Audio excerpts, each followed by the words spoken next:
नमो तस् भगवतो अरहतो सम्मा संबुद्धास चित्तेन नियती लोको. आजचे प्रकरण, दोष होण्यापेक्षा ते सुधारणे आवश्यक असते.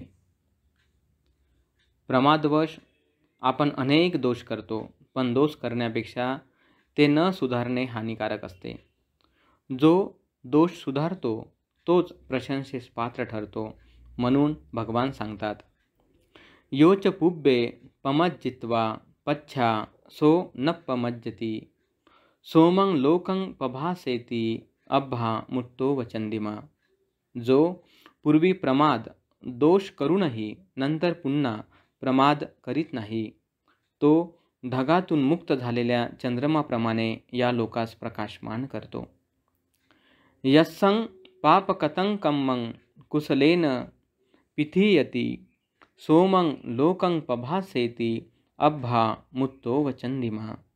जो पूर्वी केलेल्या पापकर्माला आपल्या कुशल कर्माने झाकून टाकतो, तो ढगातून मुक्त झालेल्या चंद्रमाप्रमाणे या लोकास प्रकाशमान करतो. आपल्या चांगल्या वाईटाचा आधार मन आहे. वाईट घालविण्यासाठी व चांगल्याची भावना करण्यासाठी वरील माहिती सहाय्यक आहे. आपल्या मनाला अकुशल वितर्कांपासून मुक्त करण्यासाठी व त्याच्या उपयोगाचे मनाची चंचलता घालविण्यासाठी पुढील सूत्र दिले जात आहे. आपण काही अकुशल केले, कोणाला वाईट बोललो व वाईट वितर्क विचार केला तर त्याची शृंखलाच मनात शब्दांच्या माध्यमाने गतिमान होते व त्यामुळे मनात बेचैनी, पश्चाताप व तर्क वितर्क उत्पन्न होऊन शोक उत्पन्न होतो. यास थांबवण्याचा प्रयत्न करूनही ते थांबत नाहीत. त्यात आपण गुंतून जातो, खूप त्रस्त होतो. तर कधी कोणी दुसऱ्याने आपल्याबद्दल काही चुकीचे केले, बोलले वा मत धारण केले तरीही आपल्या मनात तर्कवितर्कांचे काहूर माजून जाते. त्याचा द्वेष उत्पन्न होतो, बदल्याची भावना जागते. आपण केलेली मदत आठवून शोक उत्पन्न होतो. यास थांबवण्याचा प्रयत्न करूनही ते थांबत नाहीत. त्यात आपण गुंतून जातो, खूप उद्विग्न होतो.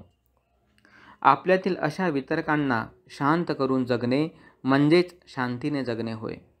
जसे आपण आपल्या पूर्वदिवसांचे स्मरण करून शोकमग्न चिंतातूर होतो, दुसऱ्यांचे दोष आठवून उद्विग्न होतो, बेचैन होतो, तसेच आपले पुण्य स्मरण करून श्रद्धा संपन्न प्रसन्न होतो. दुसऱ्याने चांगले केले हे आठवून आनंदी होतो. म्हणून नित्य पुण्य करणे सुखदायी आहे. पण वर्तमानातील वितर्काने होणारा त्रास थांबवण्यासाठी खालील उपदेश महत्त्वाचा आहे. हा उपदेश भगवंतांनी मज्जिम निकायातील वितक्क संठान सुत्तातून श्रावस्ती येथील अनाथपिंडिकाच्या जेतवनारामात असताना भिक्षूंना संबोधित केला आहे. तो संक्षेपाने असा आहे. अधिचित्ताचे अनुशीलन करण्यात मग्न असणाऱ्याने 5 निमित्तांचे वेळोवेळी चिंतन करावे. 1. ज्या निमित्ताला ग्रहण केल्याने, मनात आणल्याने छंद, राग, द्वेष, मोहवाले, पापमय, अकुशल वितर्क उत्पन्न होतात, तेव्हा त्या निमित्ताला सोडून कुशलाशी संबंधित निमित्ताला मनात आणले पाहिजे. ज्या निमित्ताला सोडून कुशलाशी संबंधित निमित्ताला मनात आणले तर जे छंद, द्वेष, मोहवाले, पाप, अकुशल वितर्क उत्पन्न झाले होते ते नष्ट होतात, क्षय पावतात. त्यांचा नाश झाला की चित्त थांबते, स्थिर होते, एकाग्र होते, समाधिस्थ होते. जसे एखादा दक्ष गवंडी वा त्याच्या हाताखाली काम करणारा कोणी अनकुचीदार खिड्याने कोरून भिंतीतील मोठ्या खुंटीला बाहेर काढतो. 2. त्या निमित्ताला सोडून कुशलाशी संबंधित निमित्ताला मनात आणले तरीही छंद, द्वेष, मोहवाले, पाप, अकुशल वितर्क उत्पन्न होतच असतील तर त्या वितर्कांच्या दुष्परिणामाला ओळखले पाहिजे. हे माझे वितर्क अकुशल आहेत, हे माझे वितर्क दोषयुक्त आहेत, हे माझे वितर्क दुःखद फळ देणारे आहेत. त्या वितर्कांच्या दुष्परिणामाचे अशा प्रकारे परीक्षण केल्यानंतर जे छंद, द्वेष, मोहवाले पाप अकुशल वितर्क उत्पन्न झाले होते ते नष्ट होतात, क्षय पावतात. त्याचा नाश झाला की चित्त थांबते, स्थिर होते, एकाग्र होते, समाधिस्थ होते. जसे कोणी विभूषित होणारा तरुण वा तरुणी मृत साप, मृत कुत्रा व मृत मनुष्याची हाडे गळ्यात बांधली तर ते त्याची घृणा करतात. 3.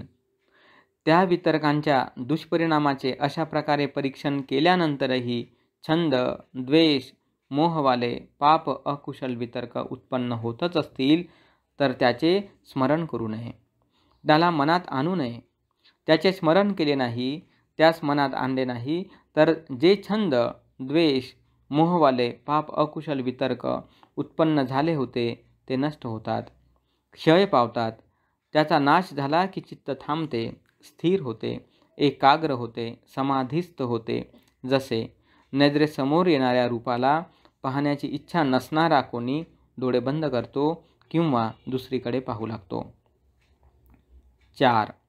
त्या वितर्कांचे स्मरण केले नाही, त्यास मनात आणले नाही तरीही छंद, द्वेष, मोहवाले पाप अकुशल वितर्क उत्पन्न होतच असतील तर त्या वितर्कांच्या संस्कारांचे संस्थान, आकार मनात आणले पाहिजे. त्या वितर्काचे वितर्क संस्कार संस्थान मनात आणले तर जे छंद, द्वेष, मोहवाले पाप अकुशल वितर्क उत्पन्न झाले होते ते नष्ट होतात, क्षय पावतात. त्यांचा नाश झाला की चित्त थांबते, स्थिर होते, एकाग्र होते, समाधिस्थ होते. जसे कोणी पुरुष वेगाने जात असताना त्याला वेगाने जात आहे असे वाटल्याने हळू चालले पाहिजे असे जाणून हळू चालू लागतो. त्याला वाटले की आपण हळू चालत आहोत, आता बसले पाहिजे तर तो बसतो. बसल्यावर त्याला वाटते की आपण लेटले पाहिजे आणि तो लेटतो. अशा प्रकारे तो मोठ्या शारीरिक हालचालींना सोडून सूक्ष्म हालचालींचा स्वीकार करतो. 5. त्या वितर्काचे वितर्क संस्कार संस्थान मनात आणले तरीही छंद, द्वेष, मोहवाले पाप अकुशल वितर्क उत्पन्न होतच असतील तर दातांवर दात ठेवून, जिभेला टाळ्याला चिकटवून चित्ताने चित्ताचा निग्रह केला पाहिजे, निष्पीडित केले पाहिजे, संतापन केले पाहिजे. त्या वितर्कांचे दातावर दात ठेवून, जिभेला टाळ्याला चिकटवून चित्ताने चित्ताचा निग्रह केल्याने, निष्पीडित केल्याने, संतापन केल्याने जे छंद, द्वेष, मोहवाले पाप अकुशल वितर्क उत्पन्न झाले होते ते नष्ट होतात, क्षय पावतात. त्याचा नाश झाला की चित्त थांबते, स्थिर होते, एकाग्र होते, समाधिस्थ होते. जसे कोणी बलवान पुरुष दुर्बल पुरुषाला मानगुट पकडून वा खांदे पकडून निग्रहित करतो, निष्पीडित करतो, संतापित करतो. ज्या निमित्ताला ग्रहण केल्याने, मनात आणल्याने छंद म्हणजे राग आसक्ती, द्वेष, मोहवाले पाप अकुशल वितर्क उत्पन्न होतात ते वर सांगितलेल्या उपायाने नष्ट होतात, क्षय पावतात. त्यांचा नाश झाला की चित्त थांबते, स्थिर होते, एकाग्र होते, समाधिस्थ होते. अशा भिक्षूला वितर्काच्या नाना मार्गाला वश करणारा आहे असे म्हटले जाते. तो जो वितर्क करू इच्छील तोच वितर्क करील, जो वितर्क नाही करू इच्छील तो नाही करणार. यामुळे तो तृष्णारूपी बंधनाला दूर करतो, चांगल्या प्रकारे जाणून साक्षात करून दुःखाचा अंत करतो. थोडक्यात, आपल्या मनात वाईट वितर्क विचार येत असेल, त्यामुळे आपण बेचैन होत असू तर त्यांना बाजूला सारून चांगला वितर्क विचार करावा. आपल्या मनात वाईट वितर्क विचार येत असेल, त्यामुळे आपण बेचैन होत असू तर हे माझे वितर्क विचार अकुशल, दोषयुक्त, दुःखद फळ देणारे आहे. या प्रकारे त्याचा दुष्परिणाम ओळखून त्यांना मनातून काढून टाकावे. आपल्या मनात वाईट वितर्क विचार येत असेल, त्यामुळे आपण बेचैन होत असू तर त्यांचे स्मरण करू नये, त्यांना मनात आणू नये. आपल्या मनात वाईट वितर्क विचार येत असेल, त्यामुळे आपण बेचैन होत असू तर त्याच्या मुळापर्यंत जाऊन त्याची निर्जरा करावी. आपल्या मनात वाईट वितर्क विचार येत असेल त्यामुळे आपण बेचैन होत असं समजू शकते. जसे एका मानात 2 तलवारी राहत नाहीत तसेच मनात एकाच समयी 2 वितर्क संज्ञा राहत नाहीत. एकावेळी एकच वितर्क राहतो.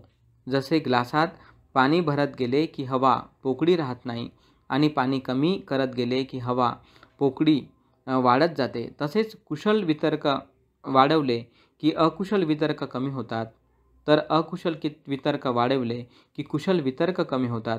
याच प्राकृतिक नियमाला लक्षात घेऊन आपल्यातील वर्तमानात उत्पन्न पापवितर्कांना नष्ट करण्यासाठी त्याच सवयी कुशलाची भावना करणे अनिवार्य असते. ही प्रक्रिया कष्टाची आहे, म्हणून वीरता आवश्यक आहे, धीर आवश्यक आहे. जसे लोकलमध्ये चढताना उतरणाऱ्याला रेटून चढावे लागते. या प्रक्रियेत कष्ट लागतात, पण चढलो की समाधान लाभते, कारण त्यावरच आपला पुढील प्रवास व ध्येय अवलंबून असते. तसेच कुशलाची भावना करताना थोडे कष्ट पडतात, पण ते लाभकारी असतात, अंती सुख देणारे असतात. म्हणूनच भगवान सांगतात, भद्रोपी पश्यति पापं याव भद्रं न पच्यति यदा च पच्यति भद्रं अत भद्रो भद्राणि पश्यति. पुण्य करणाऱ्याला सुद्धा तोपर्यंत वाईट वाटते जोपर्यंत त्याचे पुण्य त्याला फळ देत नाही, परंतु जेव्हा पुण्याचे फळ भेटते तेव्हा त्याला फार छान वाटते. या उलट आपल्या मनाला कल असल्यामुळे, आपल्या इंद्रियांना सवय झालेली असल्यामुळे अकुशल वितर्क आणि कर्म करणे आपल्याला सोपे असते. आपण ते मोठ्या आवडीने करतो, पण अंती दुःख देणारे असते. म्हणूनच भगवान सांगतात, पापोति पश्यति भद्रं याव पापं न पच्यति यदा च पच्यति पापं अथ पापो पापानि पश्यति. पाप करणाऱ्यालाही तोपर्यंत चांगले वाटते जोपर्यंत त्याचे पाप त्याला फळ देत नाही, परंतु जेव्हा पापाचे फळ भेटते तेव्हा त्याला फार दुःख होते. यावरून आपण समजू शकतो की पाप नष्ट करणे व कुशलाची भावना करणे थोडे कष्टाचे, स्मृतीचे, साहस आणि सातत्य राखण्याचे काम आहे. साधु साधु साधु. भवतु सब्बमंगलं, भवतु सब्बमंगलं, भवतु सब्बमंगलं.